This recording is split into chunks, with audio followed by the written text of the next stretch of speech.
Hello everyone, my name is Yamini Thukral, welcoming you to Adda 24/7 School। तो बच्चों last class में हमने evolution chapter का पढ़ा था, mechanism of evolution and the Hardy Weinberg principle. तो जब हम बात करते हैं मैकेनिज्म ऑफ एवोल्यूशन की, तो क्या आता है हमारे दिमाग में? मैकेनिज्म ऑफ एवोल्यूशन का मतलब है कि एवोल्यूशन कैसे हुई थी, उसका प्रोसीजर क्या था। तो इसके अंदर हमने देखा था कि mutation along with genetic flow, genetic drift and genetic recombination can lead to evolution। उसके साथ साथ हमने हार्डी-विनबर्ग प्रिंसिपल देखा था, जिसके अंदर था कि हमारी एलीलिक और जीन फ्रीक्वेंसी मेंटेन रहती है एक पॉपुलेशन में, जो कि मेंटेन क्या करके रखती है? हमारा जेनेटिक इक्विलिब्रियम। जेनेटिक इक्विलिब्रियम क्या होता है कि जिसमें बाहर जाने की जीन्स की टेंडेंसी और पॉपुलेशन के अंदर आने की एकदम मेंटेन रहती है। होमोजाइगस हेट्रोजाइगस दोनों के दोनों को अगर हम लोग कंबाइन करें तो वो सम हमें देगा वन सम आना चाहिए, चाहे वो हेट्रोजाइगस इंडिविजुअल हो, चाहे वो होमोजाइगस डोमिनेंट हो या फिर होमोजाइगस रिसेसिव हो। आज हम पढ़ने जा रहे हैं a brief account of evolution time scales के अकॉर्डिंग कब कब कैसे कैसे हुई थी, और origin and evolution of man, जो कि बहुत इंपॉर्टेंट टॉपिक है कि मैन का एवोल्यूशन कैसे हुआ, ओरिजिन कैसे हुआ। तो आज के लेक्चर में हम लोग जो है स्टार्ट करेंगे a brief account of evolution से। About 2000 million years ago, the first cellular forms appeared on the earth. First cellular forms हमारी कब आई थी? 2000 मिलियन साल पहले। कितने साल पहले? 2000 मिलियन साल पहले। तो 2000 मिलियन उतने साल पहले हमारी फर्स्ट सेल्यूलर फॉर्म्स आई थी। The mechanism of how non cellular aggregates of the ion molecules could evolve into cells with membranous envelope, it is not known। Inorganic जो नॉन सेल्यूलर एग्रीगेट्स हैं वो कैसे साथ में आए और उनके आसपास जो है मेम्ब्रेनस एनवेलप आया, वो अभी तक हमें पता नहीं है। Some of the cells had the ability to release O2। ये बस पता है कि कुछ कुछ सेल्स जो है ऑक्सीजन रिलीज करने के केपेबल होते हैं। The reaction could have been similar to the light reaction in photosynthesis, where water is split with the help of solar energy captured and channelized by appropriate light harvesting pigments, है ना। ये क्या बोल रहा है कि ये जो इवोल्यूशन वाला प्रोसेस है ये लाइट रिएक्शन की तरह हुआ होगा, जो फोटोसिंथेसिस के अंदर होता है, जिसमें हमारा वाटर मॉलिक्यूल ब्रेक डाउन हो जाता है इनटू H2 प्लस O2, है ना। H2 और O2 के अंदर जो है ब्रेक डाउन हो जाता है, और उसी से जो हमारा है सोलर एनर्जी के अंदर ये जो होता है हीटिंग में होता है, उसके बाद में ही ये हाइड्रोजन और ऑक्सीजन जो है दूसरे लाइट हार्वेस्टिंग कॉम्प्लेक्सेस के अंदर जाके आगे का प्रोसेस कैरी फॉरवर्ड करते हैं। तो जैसे मैं बता रही हूं कि कुछ कुछ सेल्स के अंदर एबिलिटी थी टू रिलीज ऑक्सीजन, कुछ कुछ सेल्स के अंदर एबिलिटी थी कि वो ऑक्सीजन को रिलीज करें। क्लियर है यहां तक कि क्या था एवोल्यूशन का एक ब्रीफ अकाउंट की क्या हुआ था पहले, क्या हुआ था नहीं। Next, A brief account of evolution में a sketch of evolution of plant forms during the geological period। क्या क्या हुए थे? सबसे पहले अगर हम पैलोजोइक में देखें, फिर मीजोजोइक, फिर सीनोजोइक, ठीक है। तो पैलोजोइक से अगर हम लोग स्टार्ट करते हैं, उसमें सिलूरियन, डिवोनियन, कार्बोनिफेरस। इसके अंदर हमारे आए थे ज़ोस्टेरोफाइलम, प्रोजिम्नोस्पर्म्स और सीड फर्न्स, ये तीन आए थे। सीड फर्न्स हमारे आए थे बेसिकली कार्बोनिफेरस में, डिवोनियन में हमारे आए थे प्रोजिम्नोस्पर्म्स, और सिलूरियन के आए थे ज़ोस्टेरोफाइलम। ये हो गया। देन उसके बाद में पर्मियन के अंदर आए थे हमारे आर्बोरेसेंट लाइकोपॉड्स, ओके। फिर हमारा आता है मीजोजोइक एरा। मीजोजोइक के अंदर क्या था? Triassic, Jurassic, Cretaceous. ट्रायसिक के अंदर कुछ नहीं आया, जुरासिक के अंदर हर्पेशियस, लाइकोपॉड्स, फर्न्स, कॉनिफर्स, साइकेड्स, ये सारे के सारे आए थे। देन क्रिटेशियस के अंदर अगर हम लोग मूव करते हैं तो क्रिटेशियस में आए थे हमारे स्फेनोप्सिड्स, जिंजकोस, नेटेल्स, कॉटिलिडॉन्स, ये सारे के सारे हमारे क्रिटेशियस में आए। तो सीनोजोइक के अंदर हमारे आए ब्रायोफाइट्स, एंजियोस्पर्म्स, मोनोकॉट्स, ये सब। तो ये एक brief account of the geological time scale है कि कैसे सारे के सारे प्लांट्स जो है इवॉल्व हुए हैं। स्टार्टिंग हुई थी क्लोरोफाइट एंसेस्टर से, जिनके पास कौन सी पिगमेंट होती है? क्लोरोफिल पिगमेंट होती है, जो कि किसके लिए जरूरी होती है? हमारे फोटोसिंथेसिस के लिए। किसके लिए जरूरी होती है? फोटोसिंथेसिस के लिए जरूरी होती है। तो कौन से एंसेस्टर्स थे हमारे? क्लोरोफाइट एंसेस्टर्स थे। उसके बाद में आए ट्रेकियोफाइट एंसेस्टर्स, फिर आए राइनिया टाइप प्लांट्स, और फिर आए साइलोफाइटन। ये 3 एंसेस्टर थे जो 1 बाय 1 आते ही चले गए।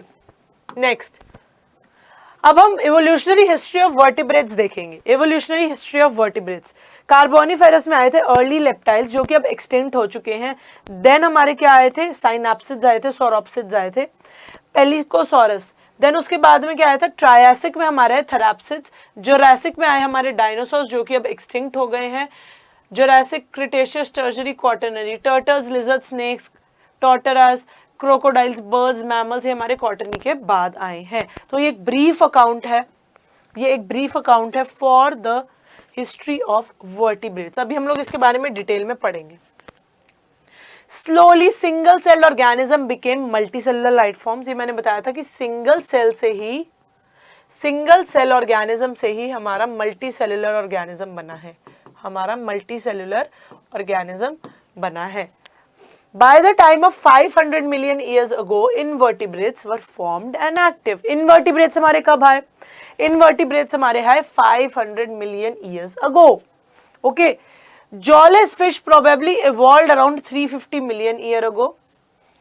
जॉलेस फिश कब आई? हमारी 350 मिलियन ईयर अगो। जो पॉइंट्स मैं इधर बता रही हूँ ये सीबीएसई में हमें एज इट इज ही पूछे जाते हैं।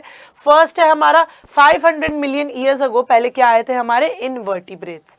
देन 350 मिलियन ईयर्स अगो पहले क्या आए थे? हमारे जॉलेस फिश। सीवीड्स और फ्यू प्लांट्स कब आए थे? हमारे 320 मिलियन ईयर्स अगो। ठीक है, सीवीड्स कब आए? 320 मिलियन ईयर्स अगो। और छोटे मोटे जो प्लांट्स है वो भी हमारे कब आए? 320 million years ago. The first organisms that invaded land were plants. First organisms कौन थे हमारे? First organisms थे plants.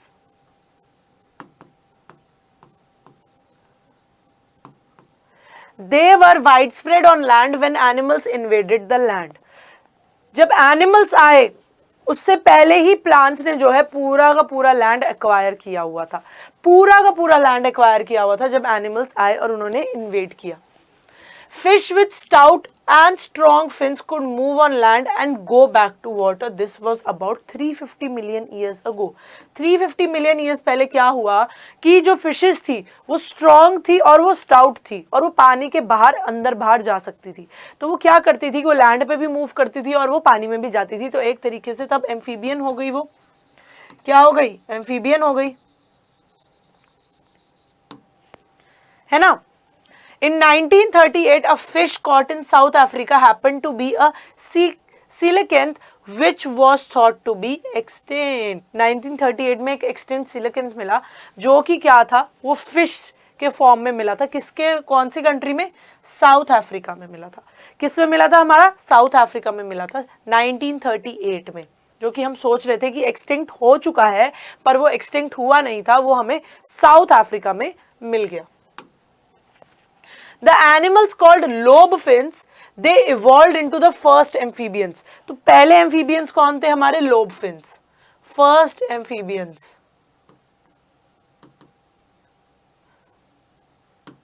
Evolved into lobe fins. They evolved into the first amphibians that lived on both land and water. Amphibians का क्या characteristics होते हैं? Amphibians के क्या characteristics होते हैं? कि वो लैंड और वाटर दोनों पे ही सरवाइव कर सकते हैं। लैंड और वाटर दोनों पे ही सरवाइव कर सकते हैं। लैंड पे वो नॉर्मली रहते हैं, लाइफ साइकिल, और वाटर के अंदर वो क्या जाते हैं? रिप्रोडक्शन या फिर स्पॉनिंग करने, रिप्रोडक्शन करने। तो ये उनका जो रहता है लैंड और वाटर का, ये कुछ ऐसे रहता है कि लैंड पे वो नॉर्मली अपना लाइफ स्पैन बिताते हैं, पर वाटर के अंदर वो जाते हैं अपना रिप्रोडक्शन करने.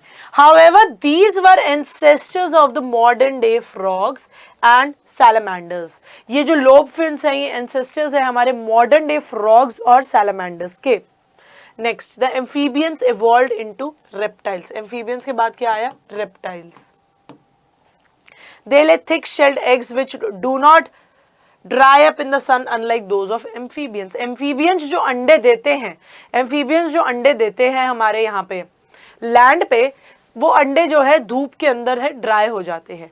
पर एम्फीबियंस के जब बाद रेप्टाइल आया, जब एम्फीबियन के बाद हमारा क्या आया? रेप्टाइल आया. तो उसने जब अंडे लैंड पे देना शुरू किए तो अंडे ड्राई अप नहीं हो रहे थे सूरज में, अंडे ड्राई अप नहीं हो रहे थे सूरज की रोशनी में. In the next 200 million years or so, reptiles of different shapes and sizes they dominated on Earth. 200 million years. The reptiles की हमें डिफरेंट स्पीशीज पता चल गई थी. रेप्टाइल्स की बेसिकली हमें डिफरेंट स्पीशीज पता चल गई थी. तो वो क्या थे? डिफरेंट शेप्स और साइजेस ने डोमिनेट कर लिया अर्थ को. डिफरेंट शेप्स और साइजेस ने डोमिनेट कर लिया अर्थ को. जायंट फर्न्स, जिनको हम क्या बोलते हैं? Pteridophytes, they were present but they all fail to form coal deposits. Pteridophytes ने क्या बनाया? टेरिडोफाइट्स ने बनाया कोल डिपॉजिट्स, है ना. टेरिडोफाइट ने बनाया coal deposits slowly. Some of these land reptiles they went back into water to evolve into fish like reptiles probably 200 million years ago. और इसका एग्जाम्पल है, इसका क्लासिकल एग्जाम्पल है इस्थियोसॉरस. इसका क्लासिकल एग्जाम्पल है इस्थियोसॉरस. क्या हुआ था कि कुछ लैंड रेप्टाइल्स जो है वापस पानी में चले गए थे कि उनको फिश जैसे कैरेक्टरिस्टिक्स चाहिए. ये कब हुआ था? 200 मिलियन ईयर्स अगो. इसका एग्जाम्पल है इस्थियोसॉरस. इस्थियोसॉरस बहुत important from NEET CBSE point of view. कौन सा ऐसा रेप्टाइल था सबसे पहले पानी के अंदर गया था कि मुझे फिश जैसा इवॉल्व होना है? वो है हमारा ichthyosaurus. Next, the land reptiles were of course the dinosaurs. Land reptiles हमारे डायनासोर्स थे. The biggest of them that is tyrannosaurus rex. Biggest land reptile,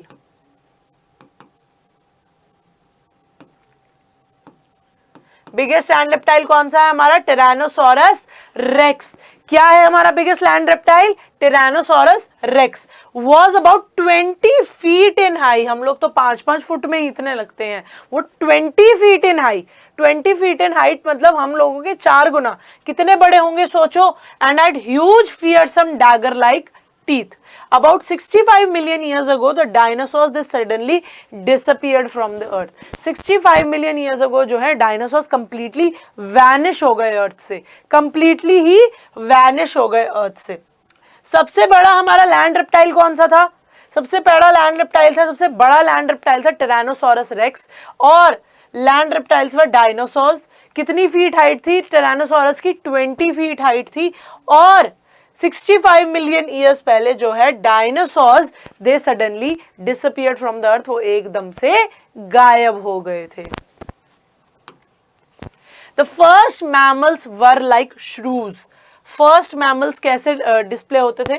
like shrews. Their fossils are small size. उनके fossils भी small size. अब shrew इतना सा होता है तो उसके फॉसिल भी तो इतना सा ही होगा, छोटा ही होगा ना उसका फॉसिल भी. Mammals were viviparous and protected their unborn young inside the mother's body. Mammals कैसे थे हमारे? विविपैरस. मतलब वो यंग वंस को गिव राइज करते हैं, अंडे नहीं देते. They give rise to the young ones. तो वो तब तक फीमेल बॉडी के अंदर रहते हैं जब तक कि वो पूरे के पूरे बड़े ना हो जाए, जिनको हम बोलते हैं 9 मंथ्स. ह्यूमंस के अंदर 9 मंथ्स तक वो मदर की बॉडी में रहते हैं फीटस, जब तक कि वो फुली डेवलप ना हो जाए. Mammals were more intelligent in sensing and avoiding danger at the least. Mammals को डेंजर का नहीं पता चलता, वो डेंजर सबसे कम अवॉइड करते हैं, बट उनकी इंटेलिजेंस सबसे ज्यादा है। उनकी इंटेलिजेंस सबसे ज्यादा है सेंसिंग में, सेंसिंग, दे सेंस, बट वो डेंजर अवॉइड नहीं कर पाते हैं। When reptiles came down, the mammals took over this earth. जब रेप्टाइल्स नीचे आए तो उन्होंने क्या किया, मैमल्स ने ही सारा का सारा अर्थ ले लिया था। There were in South America mammals resembling horse, hippopotamus, bear, rabbit, etc. South America के अंदर कुछ कुछ जो हमारे वो थे मैमल्स, वो रिजेंबल कर रहे थे किसको, हॉर्स को, हिपोपोटामस को, बियर को, रैबिट को।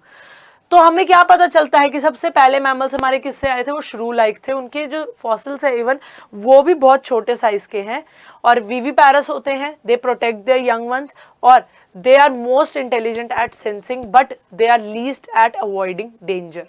डेंजर अवॉइड नहीं कर पाते हैं। Due to continental drift when South America and North joined North America, these animals were overridden by North American fauna. अच्छा, फ्लोरा और फौना में क्या फर्क है? फ्लोरा क्या होता है, फौना क्या होता है? फ्लोरा होते हैं प्लांट्स और फौना क्या होते हैं, हमारे एनिमल्स, है ना। तो फ्लोरा एंड फौना के बीच में डिफरेंस क्लियर है। तो कॉन्टिनेंटल ड्रिफ्ट की वजह से क्या हुआ था कि साउथ अमेरिका और नॉर्थ अमेरिका ज्वाइन कर गए थे, पर नॉर्थ अमेरिका का जो फौना था, नॉर्थ अमेरिका के जो एनिमल्स थे, उन्होंने जो है डोमिनेट कर लिया था पूरे के पूरे कॉन्टिनेंट को, उन्होंने डोमिनेट कर लिया था। Due to the same continental drift, pouched mammals of Australia survived because of lack of competition.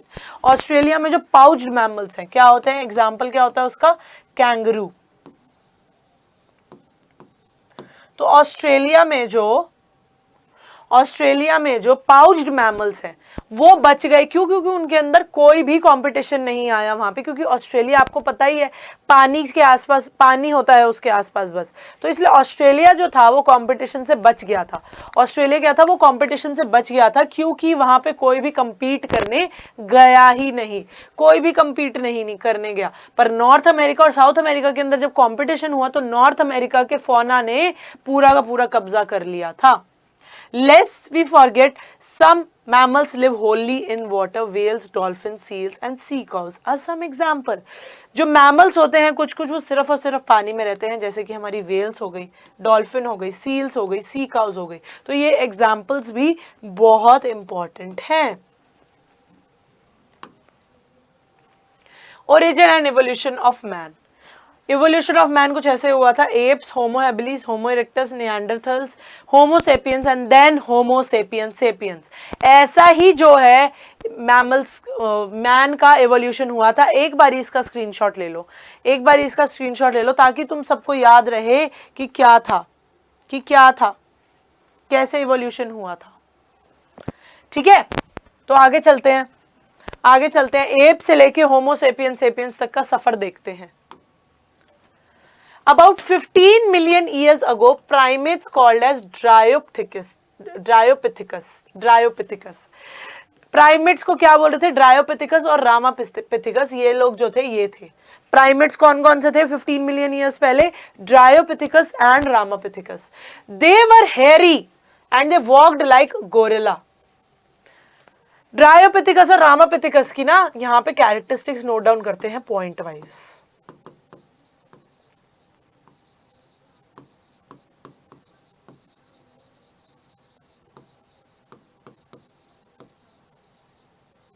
सबसे पहले क्या थे,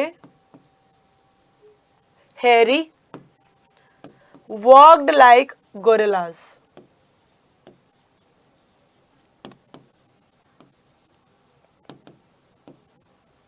ठीक है, हेयरी थे, walked like gorillas and chimpanzees.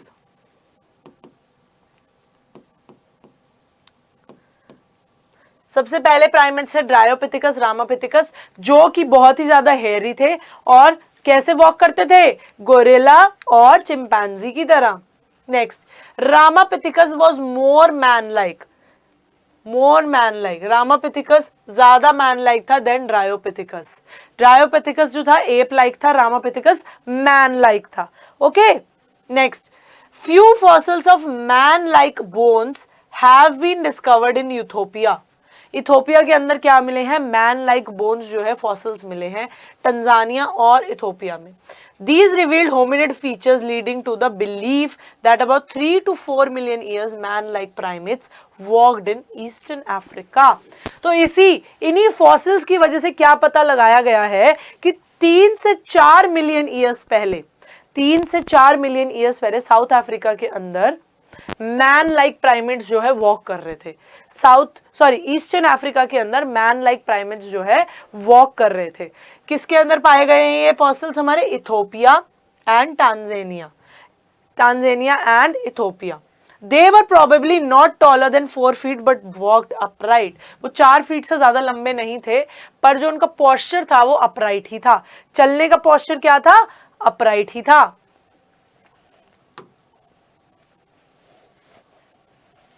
2 million years ago, Australopithecus probably lived in East African grasslands. सबसे पहले क्या है हमारे? Dryopithecus and Ramapithecus. Dryopithecus ape like थे, Ramapithecus हमारे मैन लाइक थे। उसके बाद में हमारे आए Australopithecus। वो कहाँ रुकते थे? East African grasslands. हमें मिले भी कहाँ पे थे सारे फॉसिल्स? ईस्टर्न अफ्रीका में, इथोपिया एंड तांजानिया। तो ये भी कहाँ मिले थे? ये ईस्ट अफ्रीकन ग्रासलैंड्स में ही रहते थे। तो क्या वो इनके फॉसिल्स थे? हो भी सकता है। Evidence shows that they hunted with stone weapons. Stone weapons से ये लोग हंट करते थे, but they ate fruit. Fruits ही खाते थे। Some of the bones among the bones of the discovered were different.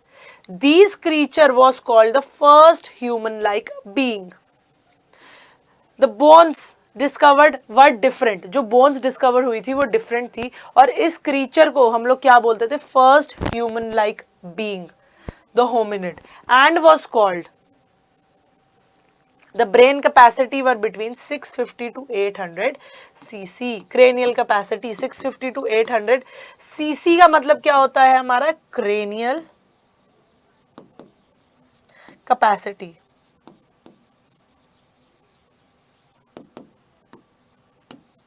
CC का मतलब होता है हमारा क्रेनियल कैपेसिटी। तो ब्रेन की साइज कितना था?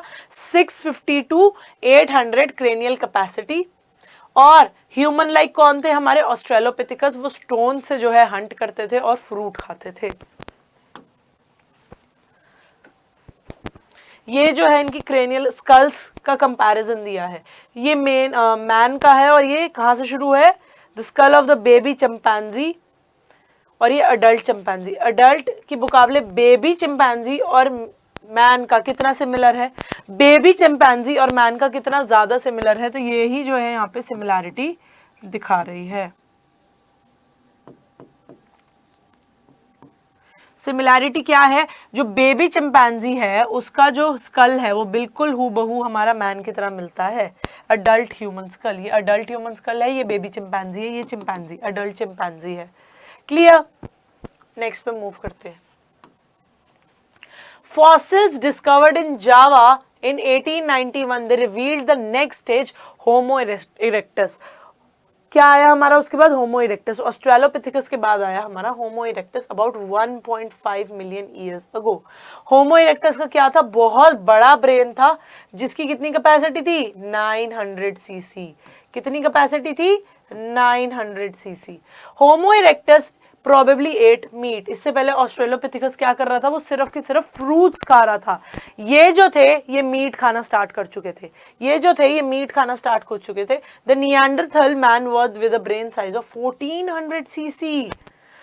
ये तो बढ़ता ही जा रहा है ब्रेन साइज, है ना हमारा। इसमें कितना है होमो इरेक्टस के अंदर? होमो इरेक्टस के अंदर है हमारा 900 सीसी, ऑस्ट्रेलोपिथिकस के अंदर था हमारा 800 सीसी तक, और निएंडरथल मैन के अंदर है 1400 सीसी। कितना ज्यादा कैपेसिटी होगी, कितनी ही ज्यादा ब्रेन कैपेसिटी होगी।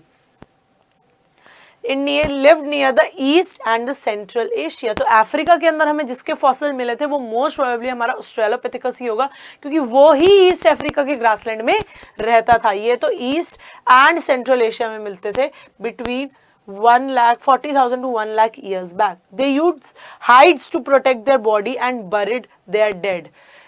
मतलब इसके अंदर थोड़ा बहुत सोशल एक्टिविटी नजर आई थी। क्या नजर आई थी हमें? सोशल एक्टिविटी, कि अगर कोई मर गया है उसे दफनाना होता है, उसे बरी करना होता है। तो सोशल एक्टिविटी आ गई थी हमारी निएंडरथल मैन में। और प्रोटेक्शन के लिए वो लोग क्या करते थे? प्रोटेक्शन के लिए वो लोग हाइड्स के अंदर छुप जाते थे। Homo sapiens they arose in Africa. Homo sapiens कहां पे आए थे? हमारे अफ्रीका के अंदर आए थे और पूरे कॉन्टिनेंट के अक्रॉस उन्होंने मूव किया है और डिस्टिंक्ट रेसेस बनाई हैं, distinct races. During ice age between 75,000 to 10,000 years ago modern Homo sapiens they arose. Ice age के अंदर आए थे, कहां कब आए थे? आइस एज में आए थे हमारे होमोसेपियंस।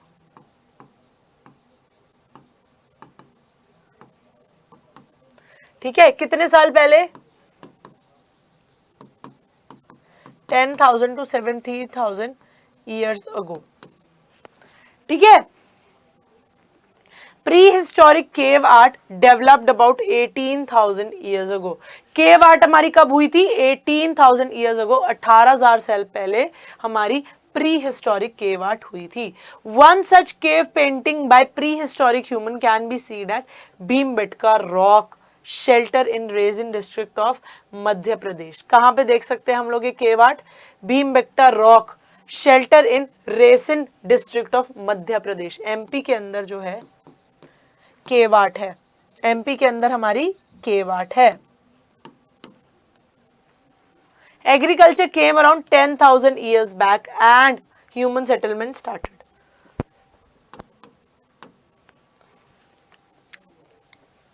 ह्यूमन इवोल्यूशन को एक बारी ढंग से ऑर्गेनाइज तरीके से हम लोग देख लेते हैं। Stages in human evolution, stages in human evolution. सबसे पहला, the following are the stages of human evolution. सबसे पहला है हमारा Dryopithecus.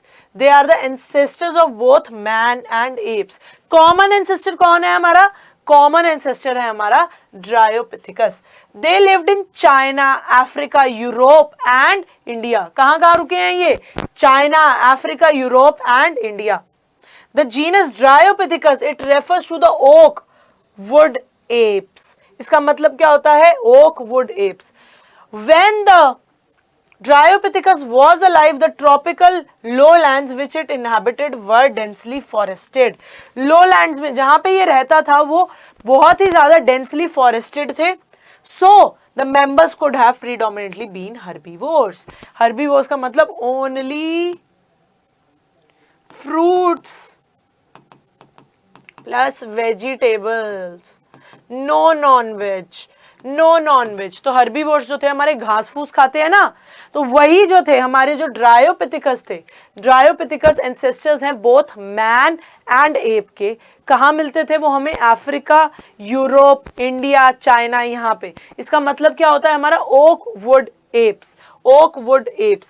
When the Dryopithecus were alive, the tropical lowlands, जो tropical lowlands उन्होंने acquire किए थे वो densely forested था. तो उससे पता चलता है कि वो लोग क्या थे? हमारे herbivores थे. Next, Ramapithecus. Their first remains were discovered from the Shivalik range in Punjab. Ramapithecus कहाँ से आए थे? Shivalik range in Punjab and later in Africa and Saudi Arabia. Saudi Arabia, Africa और शिवालिक रेंज इन पंजाब। वो कहाँ रहते थे? ओपन ग्रासलैंड्स में। कहाँ रहते थे? ओपन ग्रासलैंड्स में। Two pieces of evidence confirm their hominid status. Thickened tooth enamel, robust jaws and shorter canines. Canines छोटे थे। टूथ एनिमल, एनिमल जो होता है वो बहुत ही ज्यादा थिकेंड था और रोबस्ट जॉज थे, रोबस्ट जॉज थे। Second, usage of hands for food and defence and extrapolations of upright posture. Upright posture था, हाथों से खाना खाते थे और डिफेंस भी हाथों से ही करते थे। तो इससे क्या पता चलता है?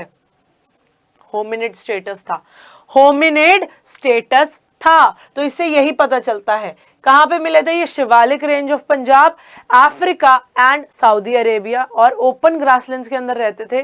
Thicken tooth enamel, robust jaws and shorter canines. और सेकंड क्या है? Usage of hand for the food and defence और अपराइट पोस्चर। इससे क्या पता चलता है कि ये क्या थे? होमिनिड्स थे। थर्ड हमारा फिर आया Australopithecus. The first fossil was discovered in 1924 in South Africa. They lived on the ground. They used stones as weapons and walked erect. ये ग्राउंड पे रहते थे, इरेक्टली वॉक करते थे और they used stones as weapons. Weapons मतलब defence के लिए औजारों की तरह जो थे ये पत्थरों को ही यूज करते थे. They were 4 feet tall and weighed 60 to 80 pounds. कितना वेट था इनका? 60 to 80 pounds. और कितने लंबे थे? 4 feet. Next Australopithecus. सबसे पहले ड्रायोपिथिकस आया, फिर रामापिथिकस आया, फिर ऑस्ट्रेलोपिथिकस आया. अब हमारा आ गया homo erectus. Homo erectus. The first fossil was found in Java in 1891. कहां पे मिला था फर्स्ट फॉसिल? 1891 के अंदर जावा में मिला था. These were named as pithecanthropus erectus. Pithecanthropus erectus. सबसे पहले इनको क्या बोला गया? Pithecanthropus erectus. These were considered as the missing link between the man and the apes. Man और एप्स के बीच में जो मिसिंग लिंक था वो क्या था? हमारा होमो इरेक्टस. क्या था हमारा? Homo erectus. Another discovery made in China was the Peking man. इसके बाद आया एक Peking man. This specimen had large cranial capacities and is believed to have lived in communities. Peking man आया हमारा Homo erectus के बाद और उसमें क्या था कि large cranial capacity, बहुत ही ज़्यादा जो थी cranial capacity थी और उसे community के अंदर रहना बहुत पसंद था. किसमें पसंद था? कम्युनिटी के अंदर, मतलब अपने आसपास लोगों का मौजूद होना और सोशली एक्टिव होना पेकिंग मैन को बहुत पसंद था. Homo erectus they used tools comprising quartz. Quartz के बने हुए टूल्स जो थे ये लोग यूज करते थे. पिछले वाले जो थे पत्थर यूज करते थे. ऑस्ट्रेलोपिथिकस पत्थर यूज करते थे as weapons. Tools made of bones and wood were also discovered. Bones और वुड से जो टूल बनते थे वो भी इस टाइम पे जो है डिस्कवर हो गए थे. There is evidence of collective hunting. मतलब ये सच हो गई बात कि उन्हें कम्युनिटी में रहना पसंद था. क्यों? क्योंकि कलेक्टिव हंटिंग के भी जो है एविडेंसेस मिले हैं. There is also evidence of the use of fire. The Homo erectus is believed to dwell in caves. Homo erectus के बारे में अगर हम बात करें सबसे ज्यादा इन तीनों के बाद ड्रायो, रामा एंड ऑस्ट्रेलोपिथिकस इतने इंपॉर्टेंट नहीं है जितना होमो इरेक्टस इंपॉर्टेंट है. क्योंकि ये मैन और एप्स के बीच में सबसे पहले तो कनेक्टिंग लिंक है. दूसरा इसमें क्या था? हमें बहुत सारी चीजें नई देखने को मिली. क्या देखने को मिली? कि कलेक्टिव गैदरिंग्स में रहता है, कम्युनिटीज के अंदर रहता है, कलेक्टिव हंटिंग करता है, फायर यूज करनी सीखी थी, केव्स के अंदर रहते थे और बोन्स और वुड से जो है अपने औजार बनाने आ गए थे. बोन्स और वुड से जो है अपने औजार बनाने आ गए थे. इनकी लार्ज क्रेनियल कैपेसिटी थी. Large cranial capacity. Okay, next पे चलते हैं. Homo sapiens neanderthalensis. The Homo erectus evolved into Homo sapiens. During evolution, the two subspecies of Homo sapiens were identified. कौन सी है दो Homo species की, Homo sapiens की species, subspecies? सबसे पहले Homo sapien neanderthal and Homo sapien sapiens जो कि हैं हम. The cranial capacity of Neanderthal was 1200 to 1600 cc. cc is cranial capacity, तो 1200 to 1600 cranial capacity थी. Some small hand axes also been discovered. These species of hominids could hunt big names such as mammoths. ये लोग mammoths को भी मार पाते थे क्योंकि इनके पास औजार बहुत अच्छे थे. क्रेनियल कैपेसिटी का मैंने आपको बता दिया कि कितनी है क्रेनियल कैपेसिटी, 1200 टू 1600. बहुत ही एक्सटेंड, बहुत ही ज्यादा एक्सटेंड में जो है क्रेनियल कैपेसिटी मौजूद है. नेक्स्ट पे आते हैं हमारा last homo sapiens sapiens. The remains of homo sapiens were first discovered in Europe.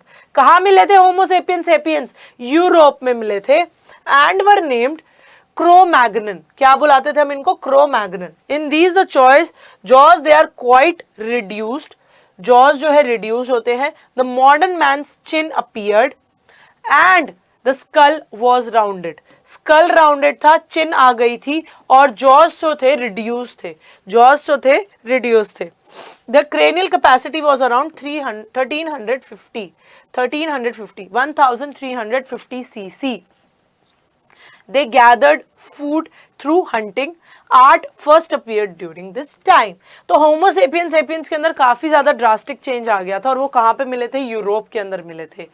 जो जॉज थे वो इतने बड़े नहीं थे, वो छोटे थे, रिड्यूस हो गए थे, चिन आ गई थी, स्कल राउंडेड बन गया था, और क्रेनियल कैपेसिटी कितनी थी? 1350 सीसी। आर्ट इस टाइम पे आया था, और ये जो फूड गैदर करते थे, इकट्ठा करते थे फूड, वो किसकी वजह से करते थे? हंटिंग की वजह से करते थे। So this is how the evolution it took place. एक बारी देख लेते हैं। सबसे पहले हमारे आए ड्रायोपिथिकस, सेकंड हमारे आए रामापिथिकस, थर्ड हमारे आए ऑस्ट्रेलोपिथिकस, फोर्थ हमारे आए होमो इरेक्टस, फिफ्थ हमारे आए होमो सेपियस निएंडरथैलेंसिस, और सिक्स्थ हमारे आए होमो सेपियंस सेपियंस, जिनको हम मॉडर्न मैन भी बोलते हैं, जिनको हम लोग मॉडर्न मैन भी बोलते हैं। तो कितने हो गए? 6 stages in evolution of man. 6 stages हो गए हमारे एवोल्यूशन ऑफ मैन में। तो एक बारी हम लोग रिवाइज कर लेते हैं कि आज हम लोगों ने क्या क्या पढ़ा है। क्या क्या पढ़ा है? ब्रीफ अकाउंट ऑफ एवोल्यूशन से स्टार्ट करते हैं।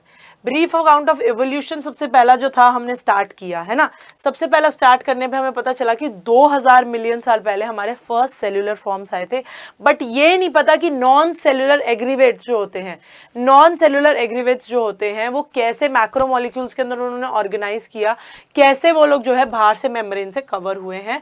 पर ये पता है कि कुछ कुछ सेल्स के अंदर कैपेसिटी थी ऑक्सीजन रिलीज करने की। ये किसके सिमिलर होता है? हमारे लाइट रिएक्शन के सिमिलर होता है। नेक्स्ट हमारा evolution of plant forms through geological periods, ये हमने देखा। फिर हमारा आया evolutionary history of vertebrates through the geological periods, ये हमने देखा। पूरा याद करने की जरूरत नहीं है, जस्ट एक ग्लिम्स लेना होता है। जो जियोलॉजिकल टाइम स्केल है उसका सिर्फ एक ग्लिम्स लेना है, पूरा याद करने की जरूरत नहीं है। Slowly single celled organisms they became multi celled, single cell से मल्टी सेल आए। 500 मिलियन ईयर्स अगो क्या हुआ था? इनवर्टिब्रेट्स आए थे और वो एक्टिव थे। 350 मिलियन ईयर्स पहले जॉलेस फिश आई थी, और 320 मिलियन ईयर्स पहले आए थे हमारे सीवीड्स। फर्स्ट ऑर्गेनिजम्स जो लैंड पे आए थे वो थे हमारे प्लांट्स, और उसके बाद में एनिमल्स ने इन्वेड किया। प्लांट्स ने पहले पूरा का पूरा दबदबा बनाया हुआ था, फिर जो है हमारे एनिमल्स आए हैं। Fish with stout and strong fin, वो जो क्या थी? वो लैंड पे भी मूव कर सकती थी और वो पानी में भी जा सकती थी 350 मिलियन ईयर्स पहले।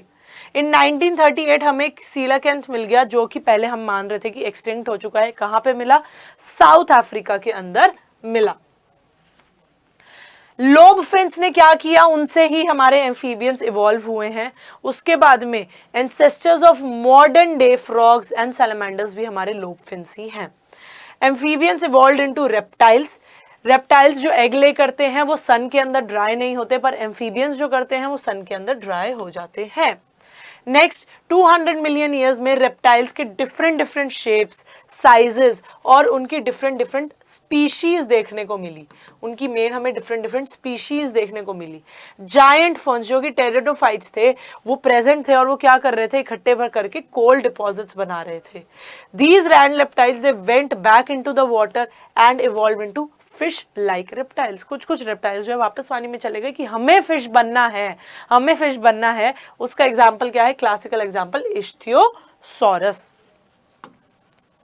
The land reptiles were of course the dinosaur, land reptile हमारे डायनासोर थे। टिरानोसोरस रेक्स हमारा जो था सबसे बड़ा लैंड रेप्टाइल था, सबसे बड़ा लैंड रेप्टाइल था। 65 मिलियन ईयर्स पहले क्या हुआ था? डायनासोर्स कंप्लीटली वैनिश हो गए।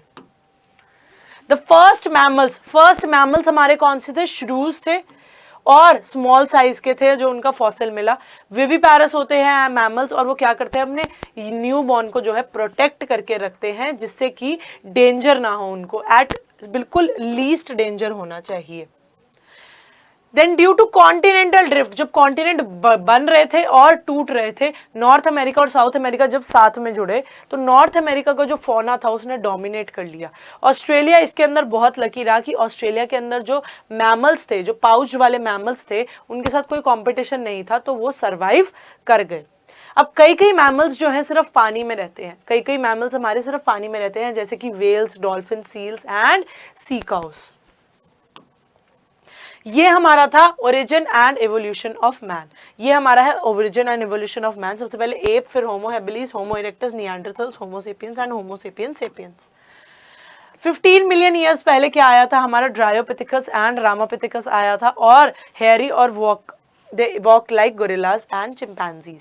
फिर हमारा क्या आया? रामापिथिकस क्या था? मोर मैन लाइक था, ड्रायोपिथिकस मोर एप लाइक था।